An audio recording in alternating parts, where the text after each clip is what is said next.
I would now like to invite Air Commodore A.G. Sheer Sagar from the Indian Air Force to make his presentation. Dr. Satish Kumar, CCRND, and all the esteemed members from the academia. It's encouraging, at the same time very.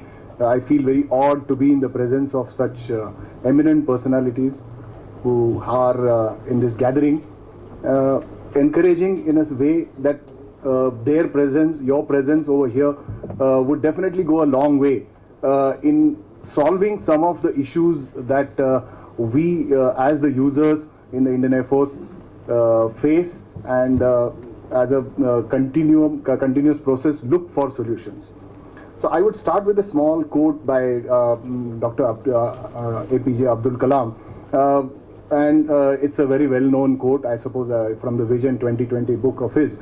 And this is what the driving factor for all of us, both from the at all three levels, from the defense to the DRDO as well as to the academicians. As you all know, Indian Air Force operates cutting-edge technology defense equipment, most of which is imported as of now.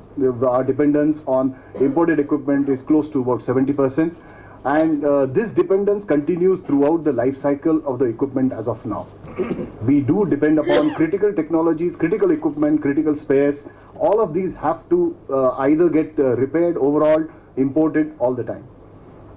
We have had limited success in indigenous production. As you all know, we are having a continuous interface with the industries from our base repair depots, and so far what we have achieved is the low cost, high volume items like split pins and other small items that you can think of. These are already been indigenized, and we have moved towards having major aggregates indigenization. However, we still lack in critical technologies and critical components, which we still need to go back to OEM for their repairs, maintenance, or procurement. And therefore, this gives there is definitely a need to encourage R&D in the educational institute and industry to give us those kind of independent technologies. As we see, there are two distinct avenues for research and development. One is in a completely new technologies, which the SA2RM had spoken about in the first session. These are the ones which are absolutely ab initio, new technologies on which the world is working on, and we also need to graduate into that. By and large, these have been already spelled out in the technology perspective and capability roadmap, which is the information available in the public domain, and SA2RM has elaborated in quite a bit of details as to what the DRDO is working on these areas. But there is a separately different kind of an area which we would like to, I would like to touch upon some of these areas, and that is to support the operations of the aircraft and other weapon systems already inducted into Indian Air Force. We have this equipment with us, but we do not have critical technologies to support this equipment. So there is an area, or there is an avenue for carrying out research and development into these areas, which will support us in our operations and maintenance of this equipment. I would not spend, though I had planned to spend few moments on this, but these are the technologies for which enough has been said by SA2RM, and I would not dare to expand on any of these issues anymore. So directly going on to the avenues for R&D for the educational institutes. When I was looking at and was told to prepare for this presentation, and when we looked at some of the technologies that we are presently looking at, it was a very vast canvas that was that came up in front of me. And given the time frame of what we are told to present, I am only touching upon some of the critical technologies that we are looking for solutions, and this is by no way a comprehensive kind of a roadmap, but just an indicator. Okay, we prioritize these technologies based on primarily as the MOD's directions on reduction of import dependence.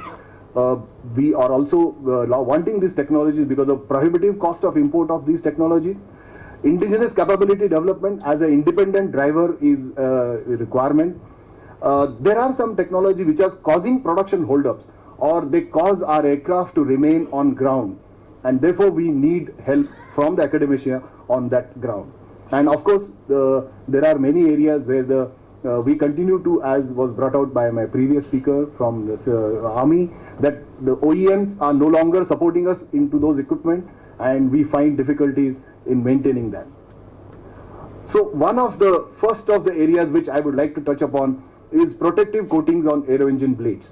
You see, compressor and the rotor blades of the aero engines do tend to wear out while operating in harsh conditions that we have, as far as the humidity, the temperatures, the salt, as well as the dust environment, and they do erode over a period of time. Whenever we operate them for a longer duration and they come up for overhauls, they get rejected, or there is a degradation in the performance. What we have as a technology which is available with the foreign vendors is that there is a protective coating which is placed on the blades which prevent such erosion. So I've just said that we are looking at something like physical vapor deposition is one such technique, and there could be many other techniques which would prevent aero engine blades from deteriorating in their performance. Every manufacturer assigns a very limited life to aircraft and engines at the initial stages because of their very conservative estimates of utilization. But while during the when we continue to use them over a period of time, and because of various reasons, we do have to improve upon or extend life of this equipment. And there are techniques which allow us to check the integrity of the components and the aircraft airframes and other components, which are called as non-destructive evaluation techniques. And we do carry out in Air Force, we do carry out very regularly the life extension studies for detecting extending the life of the equipment. And newer techniques in these areas, the technology in this area, if we could bring to the table, would allow us to carry out a better assessment of the life extension of this equipment. Another area where we would like help from the academic institutions is development of glues. A very huge types of glues are being used on for abradable coatings to provide air labyrinth on aero engines. These have to be capable of withstanding very high temperatures and sustain them over a long period of time. They have to have high shear strength and have to be non-coagulating. These are some of the, just some of the properties which I am listing out over here as a thought process to provoke the thought process among the scientists and institutions, where we could look at such development of glues, where they would help us in increasing the life of the component or rejuvenating it in the process. Another technology which we would look for is the rubber compounds. Rubber compounds are used in the aviation industry in a very big way. We use them as seals, gasket, hoses, and whole lot of things as we what we use them here. They need a huge number of properties to sustain them in the aviation industry. These are based on their applications. These are the various properties that they need to have, and we need to develop rubber compounds to suit the specific need based on these characteristics.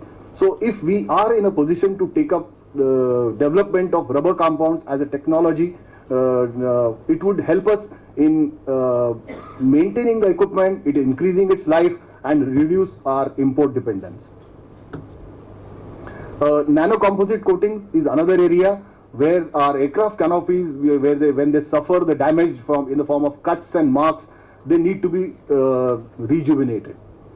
The nano composite coatings which have been tried out are, one of the examples is that sol gel coating, which we are presently trying it out with ARCI Hyderabad, and there are many more such techniques where we can sort of rejuvenate the aircraft canopies, because this is a very, very high technology item where any rejection, we are still import dependent, and it is something which keeps recurring at a very regular interval in the Indian Air Force.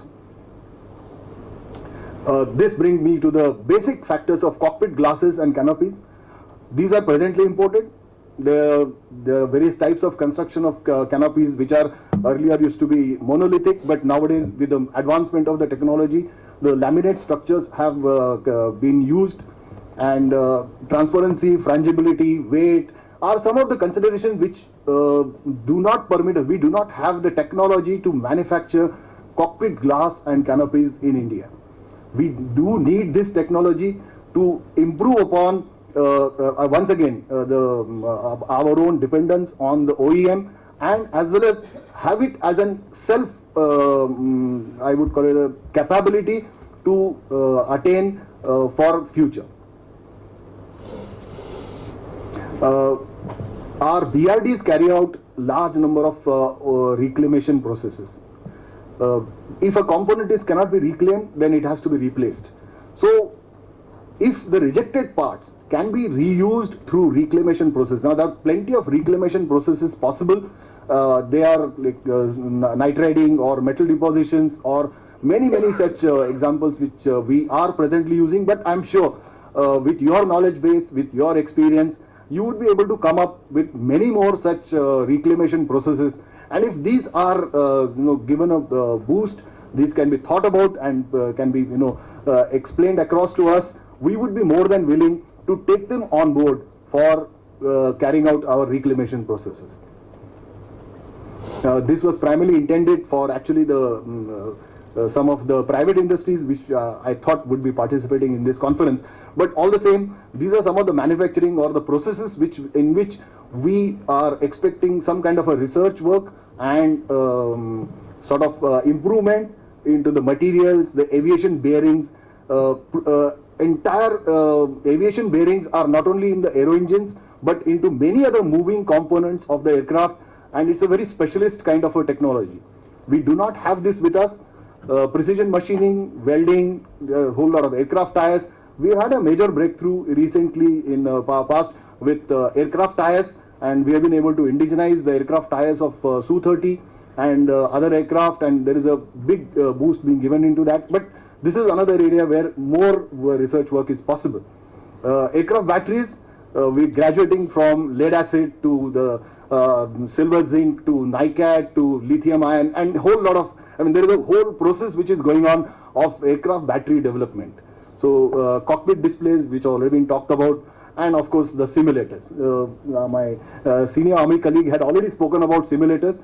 We in the Indian Air Force also look forward to have full base, fixed base full mission simulators and such kind of simulators in various aspects of training, which could be developed by either the industry or the academicians to help us in training our operators into these areas. How do we do this? We have something called as IAF Technology Board, which is in functioning for last about 3 years. It is under the chairmanship of Air Officer in Charge Maintenance at Air Headquarters for enhancing the capability of and undertaking such R&D work. It was thought of as a medium for exchange of technology related information, and we hope to create a data bank. We encourage the R&D type of projects through IAF Technology Board, which meets at once in 6 months for every year, and year on year we take on projects which are funded by the Indian Air Force through R&D budget, and whenever we find that our budgets are not sufficient, we approach our big brother DRDO or others, and they have been very kind enough to have sponsored any one of our requests and accommodated them very well, and they do also provide the funds for undertaking such research projects. So this is one of the avenues, one of the places where the academic institutions can come forward into these areas which I have just mentioned. This list is by no means comprehensive. This is by no means limiting. It is as we probably interact more and more, the avenues for cooperation between the Indian Air Force and the academicians will improve, and more areas are possible for us to work on. I will just leave this address with you for the purpose of contacting us, and hope to get responses from the interested academic institutions on this issue.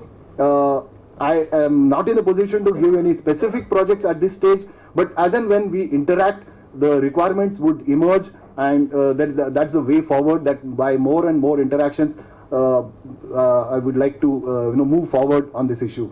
I take this opportunity to thank the Engineering Watch to have provided us a platform of direct interaction with the academicians, as well as act as a hand-holding process, and hope to get more response in this area. Thank you very much, and Jai Hind.